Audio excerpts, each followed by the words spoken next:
सुनैना, ओ सुनैना, कहाँ मर गई है? मेरा जूस बना या नहीं बना? ये लो तुम्हारा जूस। बेवकूफ कहीं की, अगर शक्ल अच्छी नहीं है तो कम से कम काम तो ढंग के कर लिया कर। अब यहाँ खड़ी खड़ी मेरी शक्ल क्या देख रही है? जा जाकर मेरे लिए फ्रूट्स कट करके ले आ। तारा, सुबह से ही गर्मी में घर के काम करके थक चुकी हूँ। क्या मैं थोड़ी देर तुम्हारे कमरे में बैठ जाऊं? इसी की ठंडी ठंडी हवा बैठे हुए कितना समय हो गया है। अच्छा, तुझे अब मेरे कमरे में मेरी एसी की हवा में बैठकर आराम करना है? तारा सुनैना का हाथ पकड़ती है और उसे खींचते हुए अपने कमरे के बाहर ले जाती है। भूल मत इस घर में तेरी क्या औकात है। तू बस नाम की इस घर की बेटी है, वरना तेरी औकात इस घर में नौकरानी जितनी भी नहीं है।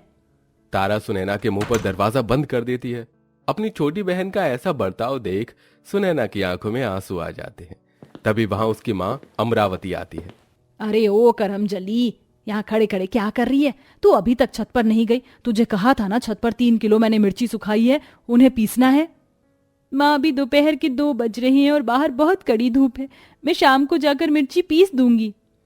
तू क्या कहीं की होर की परी है जो तेरा गोरा रंग जलकर कोयले की तरह काला हो जाएगा? चल चुपचाप से जाकर मिर्ची पीस। अगर 1 घंटे में तूने सारी मिर्च नहीं पीसी तो तुझे मैं पीस दूंगी। सुनैना आंखों में आंसू लिए छत पर धूप में लाल मिर्च पीसने लगती है। धूप में लाल मिर्च पीसने की वजह से सुनैना के हाथों में जलन शुरू हो जाती है। माँ, तुम क्यों मुझे छोड़कर चली गई इन जालिमों के हवाले? रोते हुए सुनैना अपनी माँ को याद करती है।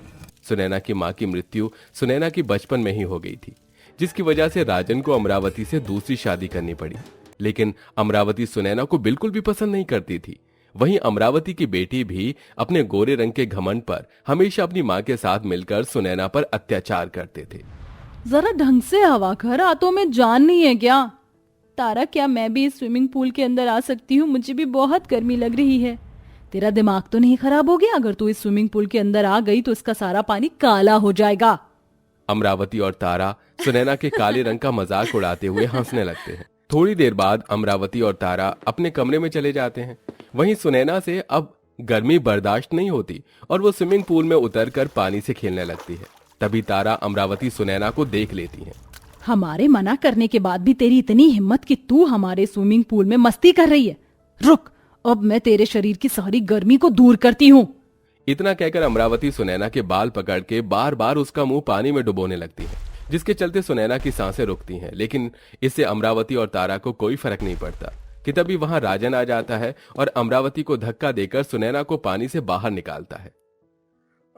अरे, एक बिन माँ की बेटी को इस तरह तकलीफ देते हुए तुम्हें जरा भी शर्म नहीं? भूलो मत, हम जैसा दूसरों की बेटी के साथ करते हैं वैसा ही हमारी बेटी के साथ भी होता है। राजन की बात सुन अमरावती अंदर चली जाती है, लेकिन उसे कोई फर्क नहीं पड़ता। मैं तुझे पूरे घर में ढूंढ रही हूँ और तू यहाँ बैठकर आराम कर रही है। जा बाजार से सब्जी लेकर आ। माँ, मेरी तबीयत कुछ ठीक नहीं लग रही है। बेचैनी हो रही है और गर्मी की वजह से हाथ पैरों पर दाने भी निकल आए हैं। अगर तू बाहर नहीं जा सकती तो क्या तेरी माँ की आत्मा को बुलाऊं? उठ चुपचाप से और सब्जी लेकर आ।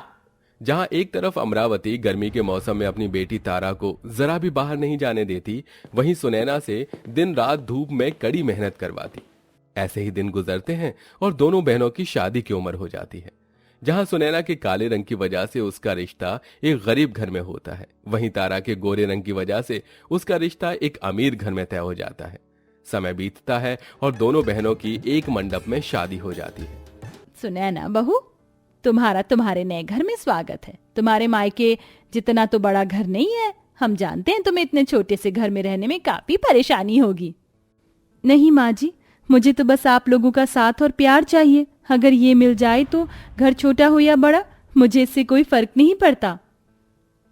जरूर मैंने पिछले जन्म में कोई पुण्य का काम किया होगा जो इस जन्म में मुझे इतनी अच्छी सोच वाली बहू मिली है। जामवती सुनैना के सिर पर प्यार से हाथ फिराकर उसे गले से लगा लेती है। ये सुनैना की जिंदगी में पहली बार था कि किसी ने उसे इतने प्यार से गले लगाया हो, जिसके चलते सुनैना की आंखों में आंसू आ जाते हैं।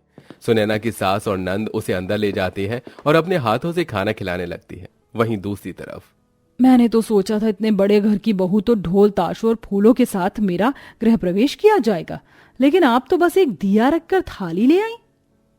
जितना दहेज तेरी माँ ने दिया है ना, उतने दहेज में तो ये दिया भी मैं ज्यादा ही लेकर आई हूँ।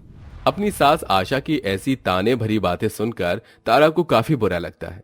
उसके बाद तारा अपने कमरे में चली जाती है और एसी चलाकर बैठ जाती है। तभी वहां कुणाल आता है और एसी बंद कर देता है।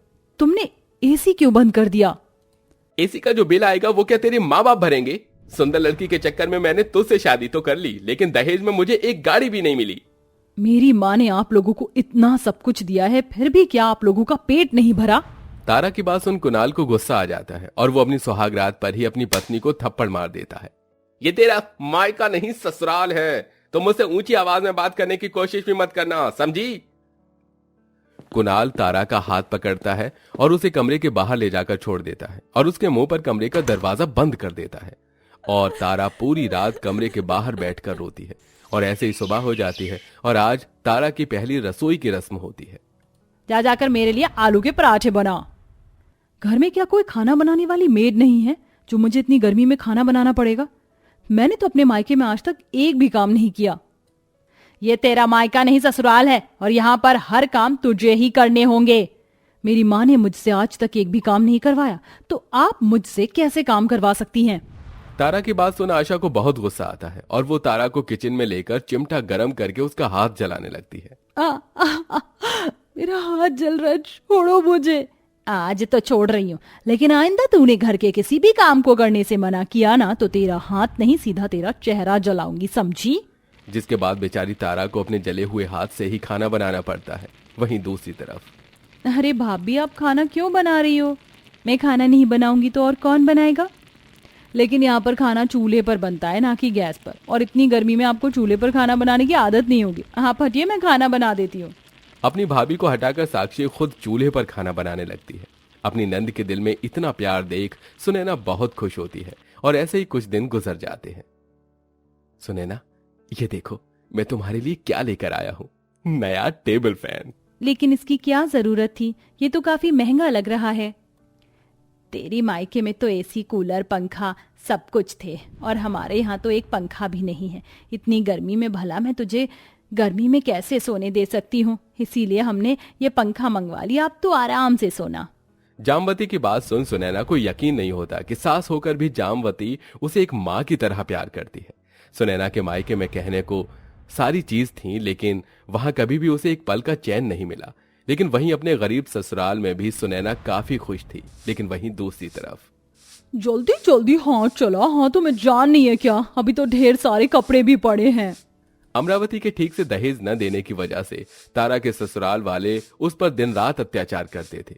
बात बात पर उसे मारना पीटना, धूप में उससे पूरा दिन काम करवाना, जिससे बेचारी तारा अब काफी ज्यादा परेशान हो चुकी थी। और अब वो ससुराल छोड़कर अपनी माँ के पास आ जाती है और उसे सारी चीज बताती है, जिसे सुनकर, मैंने कहा था ना, दूसरों की बेटियों के साथ जैसा करोगी वैसा ही अपनी बेटी के साथ होगा।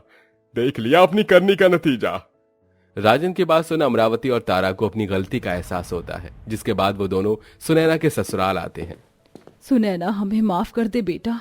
इन्होंने बिल्कुल ठीक कहा था कि दूसरों की बेटी के साथ जैसा करोगे वैसा ही खुद की बेटी के साथ होगा। सौतेलापन और तेरे काले रंग की वजह से मैंने हमेशा तुझ पर अत्याचार किया, जिसकी वजह से मेरी बेटी के लिए उसका ससुराल नर्क बन चुका है।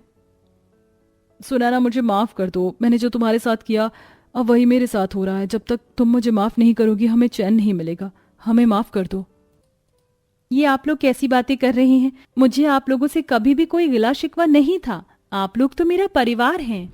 सुनैना तारा और अमरावती को माफ कर देती है, जिसके बाद अमरावती और राजन पुलिस की मदद से तारा के ससुराल वालों पर केस कर देते हैं और अब तारा के ससुराल वाले भी सुधर जाते हैं, जिसके बाद अब दोनों ही बहनें अपने ससुराल में हंसी खुशी रहती हैं।